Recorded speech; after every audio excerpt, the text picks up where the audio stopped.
Hello दोस्तों, welcome back my YouTube channel में बंटी रवानी B R classes में सभी का फिर से स्वागत करता हूं। दोस्तों, हम सीख रहे हैं सिंपल इंटरेस्ट। सिंपल इंटरेस्ट में हमने लास्ट टाइप में क्वेश्चंस को सीखा था और उसको देखे थे कितने शॉर्ट वे में हम सॉल्यूशन कर सकते हैं और कांसेप्ट के साथ। ट्रिक की तो होता है, कोई भी सॉल्यूशन जब छोटा होता है तो उसको ट्रिक कहते हैं, लेकिन वो ट्रिक के पीछे कांसेप्ट भी होता है जो कि मैं आपको समझाने की हर बार कोशिश करता हूं। तो वो कांसेप्ट के साथ ट्रिक देने की कोशिश करता हूं। आज भी कुछ वैसा होगा, हम कांसेप्ट के साथ ट्रिक को सीखेंगे और हम टाइप बाय टाइप करके सारे सॉल्यूशंस को देखने वाले हैं। तो लास्ट वीडियो में जो हमने टाइप देखा था, आज उसके बाद कंटिन्यू करने वाले हैं। तो एक एक वीडियो इंपॉर्टेंट है और एसएससी जीडी के लिए, क्योंकि आपके नियर में भी एसएससी जीडी का एग्जाम है। तो चलिए दोस्तों, आज का हम लोग वीडियो स्टार्ट करते हैं और सीखते हैं कि क्या कांसेप्ट है आज का, कैसा क्वेश्चन है और उसमें क्या हम ट्रिक लगा के कैसे अपने समय को बचा सकते हैं। सबसे इंपॉर्टेंट है समय को बचा सकते हैं, क्योंकि सॉल्यूशंस कई प्रकार के होते हैं लेकिन समय हर सॉल्यूशन से नहीं बच सकता। चलिए स्टार्ट करते हैं और हम सीखते हैं आज का सवाल। बोलता है कोई धन 10 वर्षों में 5% वार्षिक ब्याज की दर से 3 गुना हो जाती है, तो किस दर से उसी समय में 5 गुना गुनी हो जाएगी। मतलब समझे कि हमको समय दिया हुआ है 10 साल और 5% रेट है और कितना गुना हो गया है, बोलेंगे 3 गुना। ठीक है, तो बोलता है किस दर से उसी समय, मतलब समय मेरा फिक्स है 10 साल, यहाँ भी समय मेरा क्या है, फिक्स उसी समय सेम है। पूछता है कि यहाँ रेट क्या है, यहाँ रेट है 5%, तो यहाँ पे रेट कितना होगा कि 5 गुना हो जाए। तो मैंने आपको लास्ट वीडियो में कंसेप्ट ये दिया था कि जब भी गुना हो वहां पे फोकस करना है, जितना भी गुना हो उससे कम लेंगे, वो मेरा क्या होगा, वो मेरा होगा एसआई, मतलब साधारण ब्याज। ये बोले थे रीजन क्या था कि हम समझते हैं जब भी वो गुना हो जाता है तो इसका मतलब प्रिंसिपल से अमाउंट बन जाता है कि प्रिंसिपल को अगर 100 रखेंगे तो 2 गुना मतलब 200, 3 गुना मतलब 300, 4 गुना मतलब 400, ऐसा ही होता है। तो फर्स्ट में बोला है 3 गुना, इसका मतलब प्रिंसिपल 1 होगा तो अमाउंट 3 होगा। एसआई क्या होगा, इसके बीच का डिफरेंस एसआई होता है। तो फोकस करना है एसआई पे। मैंने आपको शॉर्ट तरीका क्या समझाया कि एसआई पे फोकस करना जब भी गुना के केस में आता है। ठीक है ना। अब आप सोचिए कि यहाँ पे क्या बोला है कि 2 गुना, मतलब एसआई जो है वो हो गया 2 गुना, होगा कि हुआ कि नहीं। मतलब देखिए समझिए बात कि कोई धन 3 गुना हुआ, 3 गुना होता है, एसआई जो है वो एसआई कितना होगा इसका 2 होगा कि नहीं। तो हम एसआई 2 लिखे फर्स्ट टाइम। ठीक है, सेकंड टाइम 5 गुना है, बोलेंगे कम लेना है, एक कम करेंगे तो एसआई कितना होगा। अच्छा बात समझ में आया। ये 2 गुना होने में कितना समय लगा, बोलेंगे 10 साल लगा और रेट क्या है इसका 5%। बात समझ में आया। तो बोलता है 10 साल तो यहाँ भी लगने वाला है, तो यहाँ पर रेट क्या होगा, क्योंकि 10 साल सेम है, इसका कोई रोल नहीं है इस एसआई को बनाने में। रोल किसका है, परसेंट का। परसेंट 5% है तो 2 गुना हुआ, 4 गुना होने में क्या परसेंट होना चाहिए। तो देखिए एसआई मेरा क्या हो गया 2 गुना, इसका मतलब रेट क्या होगा 2 गुना। आप मीनिंग को समझने की कोशिश कीजिए, क्या बोलना चाहते हैं अच्छा से देखिए, थोड़ा वेट कीजिए, हम क्या समझाना चाहते हैं। हमने ये देखा था कि एसआई बराबर होता है आर इंटू टी परसेंट। बात समझ में आए। तो दोस्तों ये जो सिंपल इंटरेस्ट को डिपेंड करेगा मेरा रेट पे और टाइम पे। अगर मेरा रेट चेंज होगा तो मेरा एसआई चेंज होगा, अगर मेरा टाइम चेंज होगा तो मेरा एसआई चेंज होगा। दोनों में से कोई भी एक चेंज हो जाएगा ना तो एसआई पे इंपैक्ट पड़ेगा, उसका एसआई बदल जाएगा।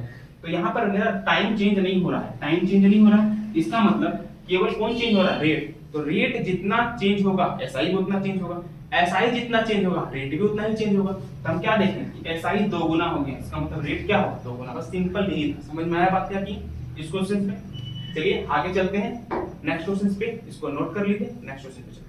तो दोस्तों क्वेश्चन नंबर 2 को देखिए।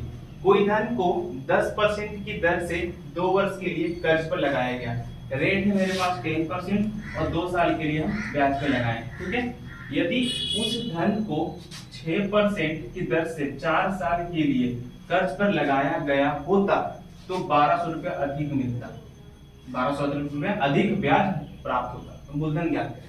पहला बात ये समझिए, जब आपको बोलेगा ना सिंपल इंटरेस्ट में मूलधन ज्ञात कीजिए, तो आपका माइंड में चलना चाहिए कि 100% का मान क्या होगा। ये बात पहले समझ लीजिएगा। जब आपसे पूछेंगे प्रिंसिपल क्या होगा तो आप ये सोचिएगा कि 100% का मान क्या होगा। एक बात समझ में। दूसरा बात हमने क्या सीखा था कि जब प्रिंसिपल को 100% मान लिए तो सिंपल इंटरेस्ट का फॉर्मूला हो गया r इंटू टी परसेंट। ये बोले हमने, है कि नहीं। आप सोचिए कि फर्स्ट टाइम में हमको इंटरेस्ट कितना मिला, तो देखिए 10% रेट है और समय 2 साल है, इसका मतलब फर्स्ट टाइम में जो एसआई है वो मिला तो 20%। समझ में आया। सेकेंड टाइम क्या बोलता है, अगर 6% रेट है और 4 साल है तो R इंटू टी कितना होगा 24%। इसका मतलब यहाँ पर जो सिंपल इंटरेस्ट वो कितना 24%। तो देखिए यहाँ ज्यादा मिल रहा है हमको ब्याज, मिल रहा है कि नहीं, तो बोलेंगे परसेंट में कितना ज्यादा, बोलेंगे 4%। और रुपए में क्या बोला कि 1200 ज्यादा मिलता है रुपए में 1200, तो इसका मतलब 4% का मान हो जाएगा 1200। तो हमसे प्रिंसिपल पूछा, प्रिंसिपल मतलब क्या 100% का मान, इसका मतलब 100% का मान क्या होगा, ये सोल्व कर लेंगे आंसर आ जाएगा। तो देखिए 4% है, एक बार में काटें इसको, यहाँ पे 3 बार में काटें, 1% बराबर 300, तो 100% बराबर 300 में 2 जीरो और बैठा देंगे, इसका मतलब आंसर क्या होगा 30,000, ऑप्शन नंबर डी। समझ में आया होगा गाइस। जब आपसे पूछेगा प्रिंसिपल बताइए, इसका मतलब 100% के बारे में सोचना है, और एसआई का फॉर्मूला क्या रखना है, r × t%। कांसेप्ट है, समझने की कोशिश कीजिएगा, बहुत समय बचेगा। चलिए आगे चलते हैं नेक्स्ट क्वेश्चन पे। दोस्तों क्वेश्चन नंबर 3 क्या लिखिएगा, यदि किसी धन को 8% के बदले 12% ब्याज पर लगाया गया होता तो उस धन पर 2 वर्ष में 400 रुपए अधिक ब्याज प्राप्त होता, वह मूलधन कितना है। मूलधन मतलब फिर से बोलेंगे, जब मूलधन पूछेगा आपको क्या सोचना है कि 100% का मान क्या होगा। बात समझ में आया, जब मूलधन पूछेगा तो एक चीज कंफर्म हो गया। अब सोचिए कि आप भी अगर किसी से 8% पे ब्याज देते हैं, किसी व्यक्ति को आप खुद देते हैं, एक आदमी को 8% पे, एक आदमी को 12% पे, तो ज्यादा ब्याज कौन देगा आपको, जिसको ज्यादा परसेंट पे दे रहे हैं ब्याज पे पैसा वो देगा, ठीक है। तो आप सोचिए कि अगर दोनों को सेम टाइम के लिए देते हैं, एक आदमी ए एक आदमी बी, एक आदमी को दिए आप 2 साल के लिए, दूसरा आदमी को भी 2 साल के लिए, तो एक आदमी 8% एक साल में ब्याज देगा और दूसरा आदमी एक साल में 12% ब्याज देगा। दूसरा आदमी एक साल में कितना ज्यादा ब्याज देगा, तो बोलेंगे 4% एक साल में। तो 2 साल में कितना ज्यादा ब्याज देगा, बोलेंगे 4 इसका मतलब यहाँ पे हम बोलेंगे कि जो ज्यादा ब्याज हो परसेंट में कितना है 8%, और रुपए में कितना दिया हुआ है 400 रुपया। बात समझ में आया आपको कि 8% के बदले 12% लेंगे तो एक साल में 4% ज्यादा लेंगे, तो 2 साल में 8% ज्यादा लेंगे, तो 8% का मान 400, इसका मतलब 100% का मान निकालेंगे, मेरा आंसर आ जाएगा। आया समझ में। 1% का मान क्या निकलेगा, बोलेंगे 50, तो 100% का मान क्या होगा 50 में 2 जीरो, इसका मतलब आंसर कौन हो जाएगा बी। समझ में आ गया होगा, ऐसे सोचेंगे समय बहुत बचने वाला है। चलिए नेक्स्ट क्वेश्चन पे चलते हैं। क्वेश्चन नंबर 4 क्या है देखिएगा, बोलता है यदि किसी धन पर 10% की दर से 5 तथा 3 वर्ष के साधारण ब्याज का अंतर 180 रुपया है, तो धन ज्ञात करें। फिर से बोलेंगे, प्रिंसिपल पूछा मतलब 100% का मान क्या होगा ये बताना है, धन प्रिंसिपल। बात समझ में आ गया। अब इंफॉर्मेशन क्वेश्चन में क्या दिया वो देखिए, 10% की दर से एक बार 5 साल का ब्याज और 10% की दर से एक बार 3 साल का ब्याज है, समझ में। 10% की दर से एक बार 5 साल का ब्याज और एक बार 10% की दर से 3 साल का ब्याज में अंतर बताना है। तो सोचिए कि 10% यहाँ है और 5 साल है, तो यहाँ पहला जो एसआई होगा वो कितना होगा 50% r × t%, और दूसरा कितना होगा 10 × 30, तो बोलेंगे 10 × 3 मतलब 30%।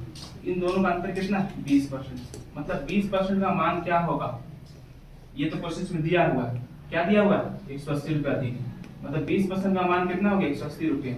इसका मतलब प्रिंसिपल बताना, मतलब प्रिंसिपल कितना परसेंट है 100%, 100% का मान क्या होगा। देखिए ये 5 गुना है, इसको भी 5 गुना कर दीजिए, आंसर आपके पास है, मतलब आंसर कितना होगा 900 रुपए। बात समझ में आ गया क्या करना है। तो ऐसे सोचेंगे आप इस टाइप के क्वेश्चंस को, इस टाइप के क्वेश्चंस में ऐसे करना है, समय बचेगा आपका।